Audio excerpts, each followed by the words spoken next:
दुनिया में इस समय इतनी बड़ी महामारी चल रही है कि संसार भर के बड़े से बड़े वैज्ञानिक, प्रबुद्ध, दार्शनिक, सारे नेता और पूरा संसार दुखी है।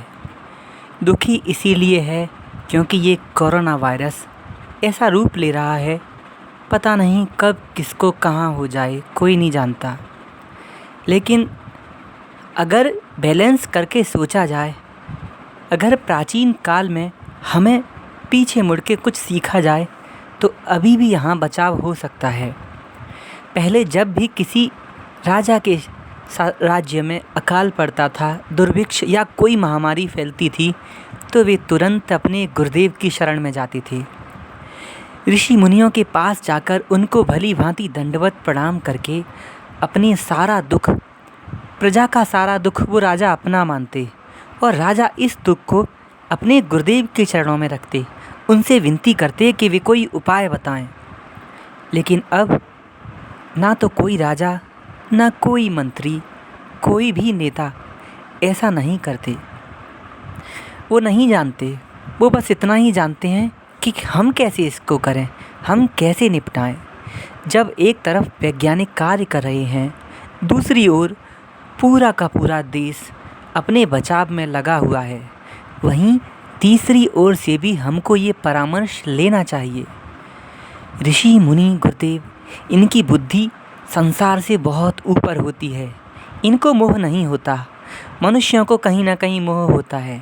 वैज्ञानिक पैसे लेकर ही काम करेंगे, अगर पैसे ना मिले तो वो प्रयोग नहीं करेंगे।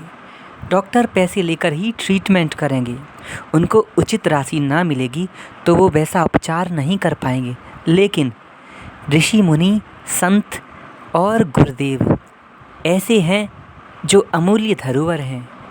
अगर इनको पैसे तो क्या, कुछ भी ना दें, तब भी ये हमारा दुख दूर करने के लिए चिंतित हो जाएंगे और चिंतित हो भी रहे हैं। इसीलिए समय समय पर सब लोगों को जा कर के गुरुदेव से परामर्श लेना चाहिए, उनका आदर सम्मान करना चाहिए। धरती पर वे प्रत्यक्ष नारायण हैं, वो किसी मोह में नहीं फंसे, उनकी बुद्धि सब बंधनों से परे है, वो अच्छे से विचार कर सकते हैं। वो बताएंगे कि कारण क्या है और निवारण क्या है। ऐसे ही दुनिया में सबसे बड़े ऋषि हुए हैं योगी सम्राट श्री देवराहा बाबा। आप कोई भी प्रमाण या फिर प्रचलित पुस्तक जिसमें भी योगी ऋषि मुनि का वर्णन किया हो, पढ़ के देख लीजिए। बाबा की लीलाएं सबसे अद्भुत और अलग होंगी। बाबा का आचरण बिल्कुल शांत होगा। बाबा के लिए सारा संसार ही उनका प्यारा आत्मा है। उनकी दृष्टि में राष्ट्रपति और साधारण किसान में कोई भेद नहीं। वो पशु, मनुष्य, कीट, पतंग सब उनके लिए बराबर हैं। वे सबको एक ही दृष्टि से देखते हैं। उन्होंने अपनी इंद्रियों को जीता हुआ है और संसार के विषयों पर उनका पूरा कंट्रोल है। उनकी तपस्या इतनी प्रगाढ़ होती है कि प्रकृति भी उनकी बात मानती है। अब ऐसा कोई मनुष्य है जो प्रकृति जिसकी बात माने? अरे, जब मनुष्य ही बात नहीं मानते प्रकृति की, तो प्रकृति कहाँ से बात मानेगी? अगर किसी चीज़ में बैलेंस चाहिए तो दोनों तरफ से होगा। प्रैक्टिकली हम बहुत सारी उन्नति कर रहे हैं, अच्छा है, ये आवश्यक भी है, परंतु नेचुरली हम कई सारी डिजास्टर्स को खुद ही उत्पन्न करते हैं। हम दिनों दिन वृक्ष काटते हैं, शहरों में पेड़ रहे ही नहीं, गौ माता का कहीं सम्मान ही नहीं होता, जो नेचर की साइकिल में बहुत बड़ा रोल निभाती हैं। नेचर के साथ साथ स्पिरिचुअलिटी भी गौ माता के रोम रोम में है। गौ माता के रोम रोम में ऋषि महर्षि देवताओं का वास होता है। बाबा ने ये कई बार बताया है। बाबा की बात तो माननी ही पड़ेगी। क्यों? क्योंकि उनका अवतार ही जनमानस के कल्याण के लिए हुआ है। बाबा ने कहा था, बच्चा, जब भगवान तक ने गौ माता के लिए नंगे पैर होके सेवा की है, तो क्या हम लोग नहीं करेंगे उनकी सेवा? और जब नहीं करेंगे तो ऐसी ही महामारियां आएंगी।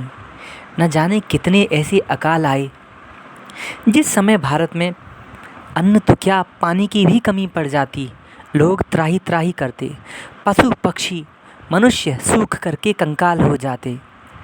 उस समय भी न जाने कितने राजा नेता अलग अलग तरह से बाबा के पास आते और समाधान पूछते थे। बाबा उनको आज्ञा करते और बताते, बच्चा, ये सारा अकाल, सारी महामारियाँ तुम मनुष्यों की वजह से ही है, क्योंकि तुमने गौ माता से अपना मुंह मोड़ लिया है। गौ माता दुखी होकर फिरती हैं, तो बताओ ये संसार कहाँ से सुखी होगा। आजकल न जाने कितनी उनकी हत्याएं होती हैं, गलियां गलियां प्लास्टिक खाती हैं, कोई उनकी ओर देखता ही नहीं। सब लोग अपने आप में इतने लीन हैं कि अपने से ऊपर वो कुछ सोच ही नहीं पाते। स्टूडेंट्स अपने कैरियर के ही बारे में सोचते हैं, जिनके कैरियर बन चुके हैं वो और पैसे कमाने के बारे में सोचते हैं, और जिन्होंने पैसे कमा लिए हैं वो और अधिक से अधिक सुख इकट्ठा करने के बारे में सोचते हैं। गौ माता प्रकृति के बारे में बहुत ही कम लोग सोचते हैं, और जो सोचते हैं वो बचे हुए भी हैं।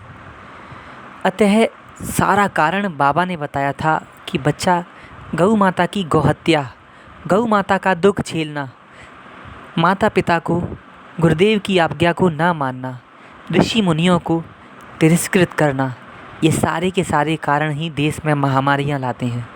अतः एक ओर जहां हम बहुत सारी उन्नति कर रहे हैं, दूसरी ओर हम अपनी मोरालिटी भी खोते जा रहे हैं। तो इसके लिए यही एक तरीका है जो बाबा ने बताया, गौ माता की रक्षा करो, गुरुदेव की आज्ञा मानो, जैसा वे कहें वैसे चलो। देवराह बाबा ऐसे महामुनि हैं जिनकी आज्ञा इंद्र जैसे देवता भी मानते, जिनकी आज्ञा गंगा जी भी मानती। बाबा जब जब आज्ञा कर देते तब तब अकाल में बहुत मूसलाधार बारिश होती थी। एक बार एक नेता बाबा के पास आई तो बाबा ने उनसे कहा, अच्छा बच्चा, मचान के पीछे की भूमि पर मेरे चरण पड़े हुए हैं, वहाँ की रेत को उठा करके राज्य के उन हिस्सों में गिरवा दो जहाँ अकाल पड़ा है। कृष्णचंद्र पंत जो बहुत बड़े नेता थे, उन्होंने बाबा की आज्ञा मानी। इंदिरा गांधी ने उनको बाबा के पास भेजा था। तो जब उन्होंने वो रेत उठा करके कई क्षेत्रों में डाली, वहाँ शाम से ही बारिश शुरू होने लगी। इसका अनुमान मौसम विभाग को भी नहीं था। वो लोग सोच रहे थे कि आसपास कोई मानसून ही नहीं, तो ये बारिश कहाँ से आई। और वो एक दो दिन नहीं, कई दिनों तक पानी पड़ा। ऐसे थे बाबा। बाबा की लीलाएं, बाबा की शिक्षाएं इस समय वर्तमान में श्री बड़े महाराज जी, ब्रह्मश्री श्री बड़े सरकार जी बाबा की आज्ञा को सिरोधार्य रखते हैं। वे बाबा के ही प्रतिरूप हैं। बाबा की शिक्षाओं को जनमानस को तक पहुंचाते हैं। बाबा की गुरु परंपरा का सरकार जी निर्वाह करते हैं। अतः सरकार जी भी समर्थ हैं। वे चाहें तो उनके चाहने से भी ये महामारी अकाल रुक सकता है। उनकी यही आज्ञा है कि जहाँ भी जो भी हैं, गौ माता की सेवा करें, बुद्धि से हल सब करें, परंतु प्रकृति को सब साथ लेके चलें। राधे राधे।